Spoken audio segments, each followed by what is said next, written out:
My name's Philip, and I'm a member of the North London Hunt Saboteurs. We're affiliated to the Hunt Saboteurs Association. The unspeakable in pursuit of the inedible. Okay, Oscar Wilde spoke those words over a century ago. So why are they still pertinent? Well, for the same good reason that hunt saboteurs are still required. Fox hunting is still going on. No. Okay, for 6 months of the year, between 21,000 and 25,000 foxes are routinely chased and killed each year by fox hunts, despite it being illegal since 2005. 17 years, think about that. Our group, North London, which is currently around 20 odd strong, spends every weekend in the winter months confronting hunters in the field and putting our bodies and in between the foxes and the hunts. Okay, that's basically how we save them. A quick outline, a basic outline of a day would be that we turn up in 2 or 3 4x4s, usually in Essex or some godforsaken place in Hertfordshire, somewhere outside the M25, and we'll either place ourselves tactically around the hunt so as to cut them off, or we may just unceremoniously bundle ourselves into a muddy field that the hunt happens to be in at the time the situation dictates. We will then set about interfering with the hunt's perverted business. Okay, so if the huntsman's trying to enter his hounds into an area likely to contain foxes, we'll interfere with that. We'll stop them getting the scent. We'll use voice calls, we'll use horn calls. We might even take the entire pack off the huntsman. They get rather upset when one does that. So this toing and throwing will usually carry on all day. It requires teamwork, fitness and courage at times. The hunt will sometimes try to intimidate us by resorting to aggression and violence. We're not sure why, it's never worked. So, now the hunts will obviously deny what they're doing. They have invented, since 2005, they have invented a falsehood they call trail hunting, where they pretend to be doing no more than following a smelly rag across the countryside. And any foxes who happen to be killed is purely an accident. Okay, this is of course absolute nonsense. Just a few months ago in December, using covert cameras, we were able to catch a member of the East Essex Hunt, who are based near Colchester, trapping a fox and torturing it for several minutes with a pitchfork. Obviously, we weren't present as a group at the time, we would have stopped it, but we had cameras in place. We just didn't know when it was going to happen, so logistically it was difficult. This person is a terrier man for that hunt, and what he did, he held the fox upside down by its tail with one hand, and he drove a pitchfork into it several times with the other hand, twisting the pitchfork as he did so. This is a trail hunt. This is trail hunting, okay? Does it sound like trail hunting to you? He did this, incidentally, with his 16-year-old daughter present, okay?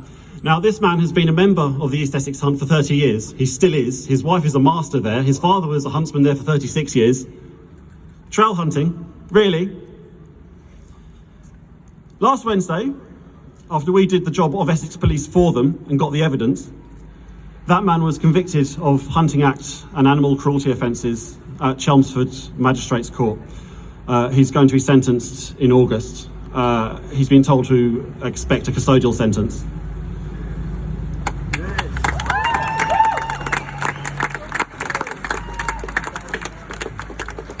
Probably the whole 4 months he'll get.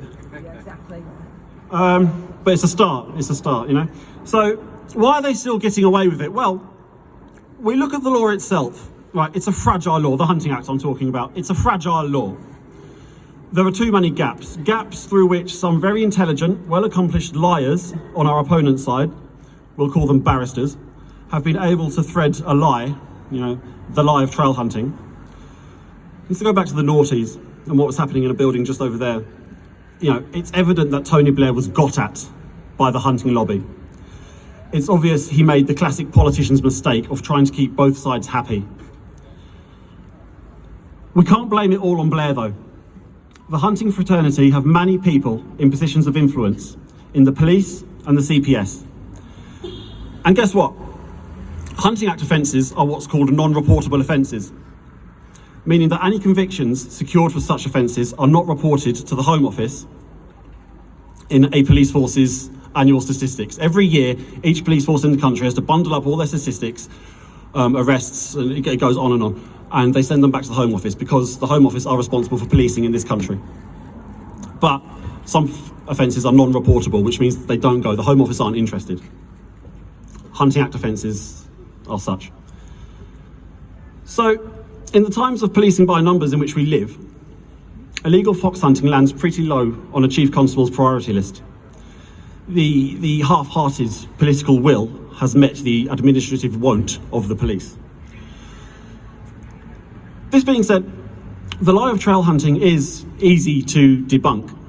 The presence of terrier men, these are idiots who will follow a huntsman around on a trail, on a quad bike rather, with spades and terrier dogs, and their job is to flush a hunted fox out again from cover to be hunted again. Well, you don't need them on a trail hunt, do you? If you're following a rag, a rag will not run down a badger set to get away from the hounds. A fox will. So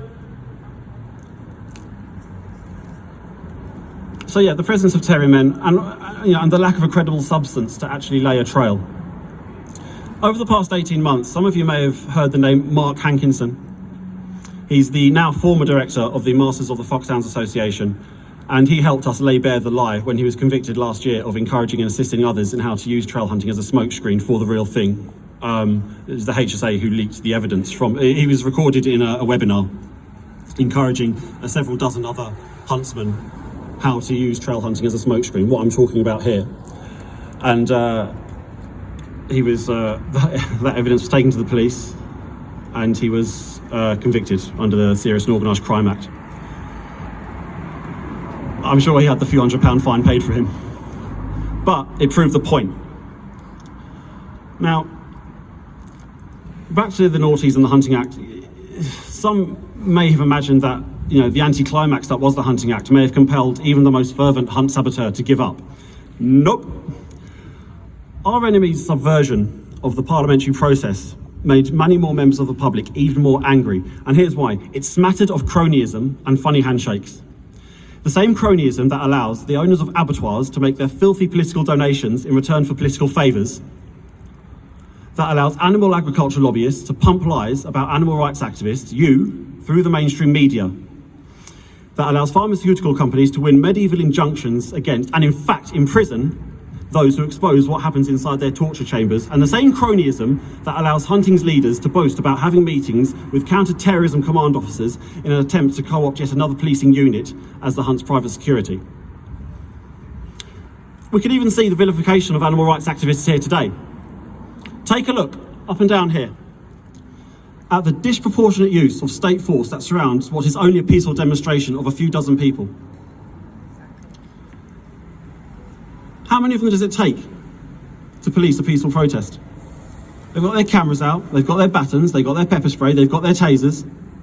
And, they did the same to thousands of decent and coincidentally working class football fans in the 80s. They were doing the same then. But if you happen to be a member of Bojo's Bullingdon Club, smashing up a restaurant in Oxford somewhere on a drink up, and just make sure Daddy writes a cheque. We look further to their treatment of the country's leading Tory. It took this very police force 2 years to issue a pathetic fine for breaching COVID law. Exactly. Where were the resources then, when it came to the other lot? Where was it? Where's the parity in policing between us and them? Yes, the class system is ruling okay. Hunt saboteurs, however, as with all animal rights activists across the world, are used to injustice. It does not dampen our spirits, it reignites it. Injustice is a strong part of the reason we became activists in the first place. The cruelty and injustice of all animal abuse makes other right-thinking people get off their comfortable sofa and do something. Now, all members of our group are very active in other areas of animal rights. We encourage this as it builds bridges and shares skills. And those are the people that are here today, that stand with us at protests, that get their boots muddy in the field, and who put their liberty on the line to do the right thing. Those are the people we stand with in unity, because only together, with all of us playing our part, are we going to be able to dismantle this barbaric and archaic machine of oppression and exploitation. And on our side of it, we do have things to show for it. in the 6 years that I've been sabotaging hunts, around a dozen hunts have gone out of business. They haven't been replaced.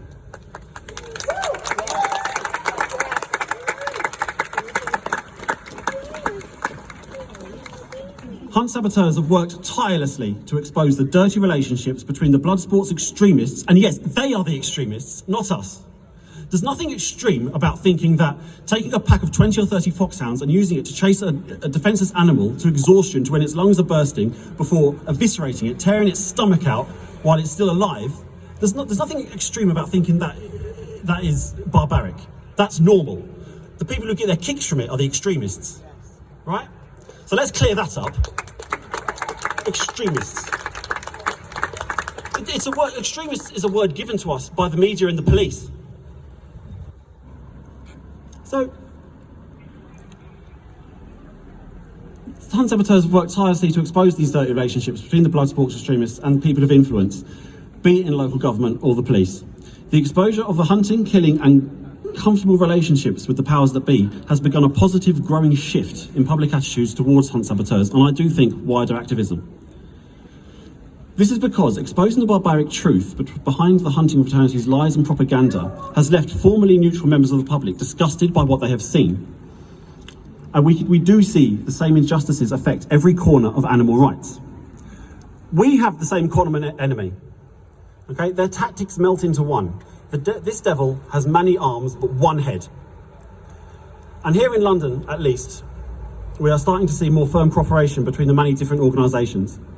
And we need more of this. We all stand together in the fight for animal justice. It's the same thing. Now, I'll finish off with a bit more fox hunting. The recurring figure for those members of the public opposed to fox hunting is consistently around 86%. That's urban and rural respondents combined, okay? If just a fraction of that figure came out with us, we would shut every hunt in this country down overnight. So I'm asking fellow activists here today to come and join us in this fight. Thank you very much.